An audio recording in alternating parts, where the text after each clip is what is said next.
મારા પ્રણામ. પૂર્ણ પુરુષોત્તમ ભગવાન શ્રી કૃષ્ણના ચરણોમાં વંદન.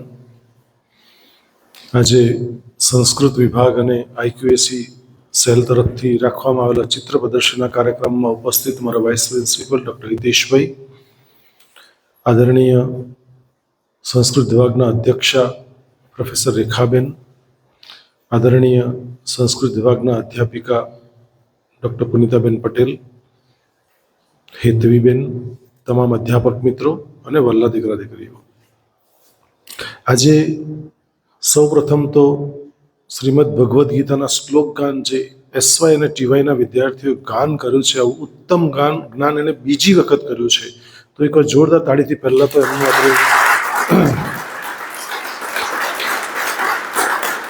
અભિવાદન કરવું એટલા માટે જોઈએ કે સંસ્કૃત એ માં છે આપણી.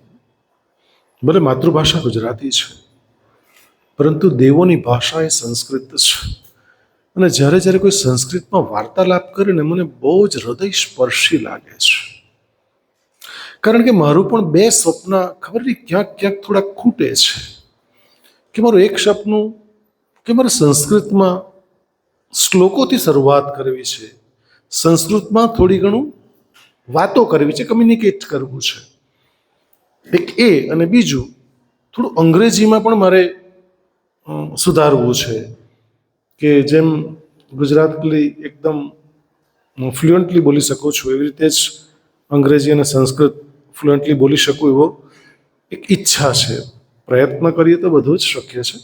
પણ આજના આ ચિત્ર પ્રદર્શનના કાર્યક્રમમાં એક નવો કન્સેપ્ટ, એક નવો આઈડિયા છે.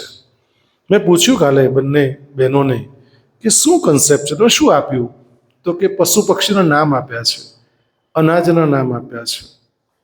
એ લોકોને સંસ્કૃતના શ્લોકો વિશેનું કંઈક કહ્યું છે. દરેક બાળકને અલગ અલગ કામ સોંપી દેવામાં ઓલરેડી આવ્યું છે અને એ કામ એ બાળકો કરશે. મૂળભૂત બાબત એ છે કે શા માટે ગારડા કોલેજ આવા નવા નવા પ્રયોગાત્મક વિચારો લઈને તમારી સમક્ષ આવે છે. એક વખત આ કાર્ય કર્યા પછી બીજી વખત એ ડિપાર્ટમેન્ટ એ કાર્યને રિપીટ નથી કરતી. સમથિંગ ગોઈંગ ન્યૂ, નવું કંઈક આપવાનો હંમેશ પ્રયાસ કરે છે. આની પાછળનું જે મૂળભૂત કારણ છે ને દીકરાઓ, કદાચ તમને ખબર ન હશે, પણ જે અમને ખબર છે ને, સ્પેશિયલી આ જે સંસ્કૃત ચિત્ર પ્રદર્શની રાખવામાં આવી છે એનું મૂળભૂત કારણ તમારા ચિત્રો કેવા છે તો જોઈને જ ખબર પડશે. કારણ કે પર્ટિક્યુલરલી મારું ચિત્રકામ બિલકુલ બરાબર નથી, મને આવડતું જ નથી.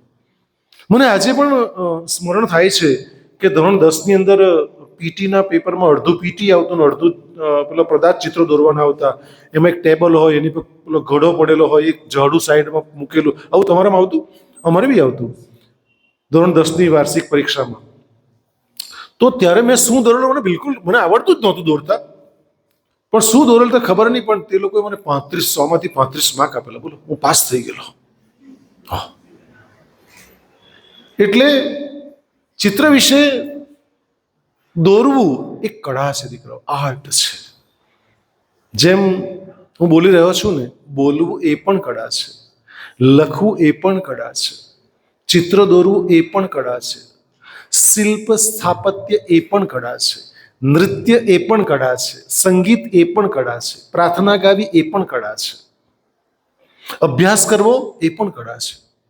આ બધી જ આર્ટની ફેકલ્ટીઓ છે કે તમે કઈ આર્ટ ડેવલપમેન્ટ કરી શકો છો. ચિત્ર પ્રદર્શનની જ્યારે વાત આવે છે ત્યારે મને વોન ગોગ યાદ આવે છે. વિશ્વ મહાન ચિત્રકાર વોન ગોગ, કદાચ આપણે નામ સાંભળ્યું હશે. વોન ગોગે બહુ બધા ચિત્ર દોર્યા, પણ એને કંઈ સંતોષ નહીં થયો. ત્યારે એના ગુરુ પાસે ગયો કે મને કંઈ બહુ સંતોષ થતો ચિત્રથી એમ. અને એણે એમ કહ્યું કે તું જંગલમાં જા. આ સત્ય ઘટના છે, લખાયેલી વાત છે મિત્રો. જંગલના કે મારા સર સૂર્યના ચિત્ર દોરવા છે. ત્યારે એક શબ્દ તમારી જિંદગી પર યાદ રાખજો દીકરાઓ, કે એના ગુરુ એવું કીધું વોન ગોગને કે તું જ્યારે સૂર્યના ચિત્ર દોરવા જંગલમાં જાય છે ને ત્યારે તું સૂર્ય બની જજે. ખ્યાલ આવે છે? સૂર્ય બની જજે એટલે તારું 100% ઇન્વોલ્વમેન્ટ જ્યારે તું સૂર્યને જુએ છે અને સૂર્યના ચિત્રને અંદર તું કંડારે છે ત્યારે તું સૂર્ય બની જશે તો જ ચિત્ર દોરી શકશે. અને મિત્રો, મને કહેતા આનંદ અને ગર્વ થાય છે કે વોન ગોગ વર્ષો સુધી સૂર્યના ચિત્રો, એટલા બધા સૂર્યના ચિત્રો દોર્યા, અને તે એક જંગલમાંથી કોઈ પસાર થતું ને ત્યારે પૂછતું, હુ આર યુ?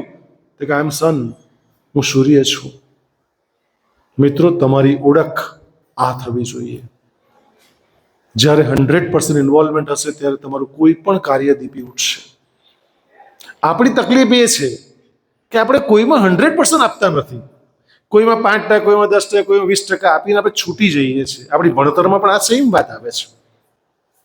હું પાવલો પિકાસોની વાત કરું તે પહેલા, અને વોન ગોગના ચિત્ર હિતેશભાઈ મૃત્યુ પામ્યા પછી બહુ કરોડો રૂપિયામાં વેચાયા, પણ મૃત્યુ પામ્યો તે પહેલા એક પણ ચિત્ર નહોતું વેચાયું, અને વેચાયું તો એટલે કોઈ કિંમત નહોતી આવી. મિત્રો, પાવલો પિકાસો પણ એક સ્ત્રી ઓળખી ગઈ લંડનની ગલીમાં કે યાર પાવલો પિકાસો, તો કે યાર મને ચિત્ર દોરી આપવાની. મિત્રો, સત્ય ઘટના છે, યુટ્યુબ પર પણ તમે જોશો, 30 સેકન્ડમાં ચિત્ર દોરી આપ્યો ને, અને કહ્યું જા અને વેચ, 30 લાખ રૂપિયા આવશે. મિત્રો, તો ખરેખર ચિત્ર પ્રદર્શિતામાં ગઈ અને એના ખરેખર 30-40 લાખ રૂપિયા આવ્યા. એ પછી ગાંડી બની ગઈ, દોડતી દોડતી પાછી પાવલો પિકાસો પાસે ગઈ, શોધી કાઢ્યો પાવલો પિકાસોને ગમે ત્યાંથી, અને કહ્યું કે તમે પેલું 30 સેકન્ડમાં ચિત્ર દોરેલું ને એના 30 લાખ રૂપિયા ખરેખર આવ્યા, તો મને એક કામ કરો, શીખવી દો ને ચિત્ર કેવી રીતે દોરવાનું, તો મારા 30 લાખ રૂપિયા રોકડી થયા કરે. એટલે પાવલો પિકાસો એમ કીધું કે 30 સેકન્ડમાં ચિત્ર દોર્યું ને એની પાછળ મારી 30 વર્ષોની મહેનત છે. કેટલા વર્ષોની? 30 વર્ષોની સાધના છે દીકરાઓ. અમે જે 4 જણ જે છે ને એ 30 વર્ષની સાધના કરીને તમારી સમક્ષ ઊભા છે. એટલે કોઈ પણ આર્ટ છે ને સાધનાથી આવે છે, ભક્તિથી આવે છે. અને કેટલાક બાય બોર્ન હોય છે, કેટલાક આર્ટિસ્ટ બાય બોર્ન હોય છે. આમ જોઈને ફરજ, અમારે તો અંકિતા ગોડેલા કરીને છોકરી છે આપણે તો નીચે ઓફિસમાં, તો એણે મારું ચિત્ર આબેહૂબ બનાવ્યું, તો અમે જો તો આમ ખ્યાલ જ નહીં આવે એમ, અને પેન્સિલથી આખું સ્ક્રેચ કર્યું છે છોકરીએ. મારે જીવનમાં જ્યારે મને ભેટ આપ્યું ને, ખબર નહીં ક્યારે ભેટ આપ્યું હતું આપણે, હા મારી કે જન્મતિથિ તારીખ તે દિવસે કે આપ્યું હતું એને, પણ હું ખરેખર આમ બહુ એટલો તો આનંદ થઈ ગયો કે મારા વિશે આવું કોઈ ચિત્ર આટલું સુંદર બનાવી શકે. અને જેટલાએ પણ જોયો છે ને અંકિતાના બહુ વખાણ કર્યા છે. આર્ટ છે, કળા છે દીકરાઓ, રાઈટ. હું તમને કહેતો હતો ને કે તમે ભણવામાં કેમ માથાકૂટ પડે છે, 10% 5% આપીને તરત વિષય બદલી કાઢો તમે. ત્યારે મને યાદ આવે છે શિક્ષણની સોનોગ્રાફી ઉદય વલ્લભ વિજય હિતેશભાઈને પુસ્તક મેં આપ્યું હતું, કોપી આપી હતી એમને વાંચવા માટે. એમણે બહુ સુંદર શિક્ષણની સોનોગ્રાફી પુસ્તક લખ્યું. એમાં લખે છે કે જૈન મુનિ પોતે ઉદય વલ્લભ વિજય એવું કહે છે કે મારે ચોમાસામાં જૈન જે ઋષિ મુનિઓ છે વિહાર નથી કરતા, એક જગ્યાએ સ્ટે રહે છે. તો મારે બેંગ્લોરમાં બીજાપુરમાં રહેવાનું થયું, ચોમાસું હતું, ચતુર્માસ. તો ત્યાં આગળ એવું થયું કે થોડો વખત રહ્યો તો મારવાડી જૈન પરિવારને ત્યાં રહ્યો હતો હું, પર્ટિક્યુલરલી એમના ઘરે રહ્યો હતો. તો મારવાડી જૈન પરિવારના જે બાળકોનું મેં ઓબ્ઝર્વેશન કર્યું ને, તો ઓબ્ઝર્વેશનમાં એવું મને ખ્યાલ આવ્યો કે બાળકને હિન્દી બહુ સારું આવડે, માત્ર રાષ્ટ્રભાષા છે હિન્દી એટલે આવડે. બાળકો દેરાસરમાં જાય તો ગુજરાતીમાં બોલે તો ગુજરાતી પણ સારું આવડે એને.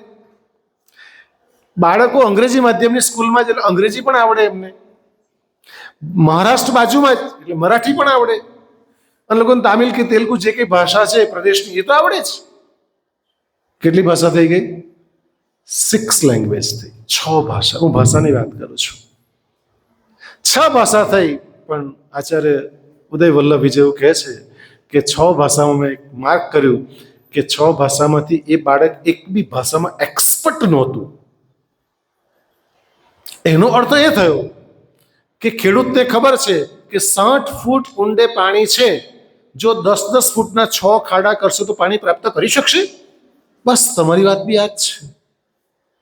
તમને ખબર આપણે નાના હતા શીખેલા એક વિજ્ઞાનનો પ્રયોગ આવેલો, આપણને પેલો મેગ્નિફાઇંગ ગ્લાસ આપેલો, બિલોરી કાચ આપેલો, પછી એક નીચે કાગળ મૂકવા કહેલું, અને બિલોરી કાચના હલાવા કરો આખા ગામમાં ફરી એવું કહેલું, બિલોરી કાચ આ ગામમાં ફરી કાગળ ભરી જાય ના. શું કહેલું આપણને? ફોકસ. ક્યાં? હાથ હલાવવાનો બી નહીં હે કે એક જ જગ્યાએ સૂર્યપ્રકાશની કિરણો ડાયરેક્ટ એની પર પડી જાય, ડાયરેક્ટ પેલું પેપર સળગી જાય છે. દીકરાઓ, ચિત્ર પ્રદર્શનનું માધ્યમ છે, પણ આ લોકોએ તમને સંસ્કૃતમાં એક્સપર્ટ બનાવવા છે. એટલે તમારો ફોકસ સંસ્કૃત લેંગ્વેજ ઉપર, સંસ્કૃત ભાષા ઉપર હોવો જોઈએ. હું બહુ જ પ્રમાણિકપણે માનું છું કે જેટલા પણ બચ્ચાઓ સાંભળી રહ્યા છો એ તમામ બચ્ચાઓને વિનંતી છે, એક જગ્યાએ ફોકસ કરજો, સફળતા તમારા ચરણોમાં હશે. જો એક જગ્યાએ તો ફોકસ નહીં કરી શકશો ને, આમ તેમ જશો ને, ચાલ ક્લાસ નહીં ભરવાનો, દોસ્તાર એમ કે ચાલ આપણે જેપીના પોપ ખાઈ આવીએ, તો કઈ મેળ નહીં પડશે. ચાલ શક્તિના ફાફડા, નહીં મેળ પડશે. સમજાય છે? ગારડા કોલેજ આવો છો, તમારું ધ્યાન હંમેશા કોલેજ અને ક્લાસમાં જ હોવું અતિ અનિવાર્ય છે. જરાક જો ચૂક્યા નહીં, કારણ કે તમે સૌ જાણો છો ગારડા કોલેજની તમામ ભૂમિ લીલવાળી છે. સાચવીને ચાલજો દીકરાઓ, બહુ જલ્દી સ્લીપ થઈ જવાય, કારણ કે તમારી ઉંમર એવી છે. બહુ જ સાચવીને ચાલજો. એટલી અવેરનેસ રાખજો. છેલ્લી મહત્વની વાત કે પપ્પા મમ્મી મને ભણવા માટે મોકલે છે, તમારું કર્તવ્ય કર્મ શું છે એ તમને ખબર હોવી અતિ અનિવાર્ય છે. હું કોણ છું, મારા મા બાપ કોણ છે, હું કયા સમાજમાંથી આવું છું, મને શાને માટે પપ્પા ફી ભરીને કોલેજમાં મોકલે છે, બસ એટલી અવેરનેસ હશે ને, કશો વાંધો નહીં આવશે. તો આજના હું કાર્યક્રમની શુભેચ્છા પાઠવું છું. સંસ્કૃત ડિપાર્ટમેન્ટના 3 અધ્યાપકોને સુંદર સરાહનીય પ્રયત્ન કરવા બદલ જોરદાર એમને માટે પણ તાળી થઈ જાય. કારણ કે એક સદવિચાર 100% ચમત્કાર સર્જી શકે છે. એટલે આમાંથી કદાચ ગારડા કોલેજના નવા આર્ટિસ્ટ પણ મળે અને આવતીકાલે ગારડા કોલેજને મસ્ત ડ્રો કરીને એને આપણે યુટ્યુબ પર ને આખા વિશ્વમાં ડંકો વગાડીએ, એવું પણ બની શકે છે. તો ફરી એકવાર શુભેચ્છા સાથે એકવાર બેન હેતવી માટે તાળી પાડતો જોરદાર. એમણે એન્કરિંગ, એ બેન જ્યારે એન્કરિંગ કરતા ત્યારે મને બહુ સુંદર એક વાત યાદ આવી ગઈ કે કેટલું મીઠું, કેટલું એમ ટેસ્ટી બોલે, યુ નો, કેટલું લેખાથી બોલે, યુ નો. એટલે આવા અધ્યાપકો છે મારા માટે એસેટ છે, મૂડી છે. તો એકવાર જોરદાર તાળી તમામ માટે થઈ જાય. અને મારી ચર્ચાને અલ્પ વિરામ આપું છું. ફરી પાછા મળીશું. ધન્યવાદ. જય હિન્દ, જય ભારત.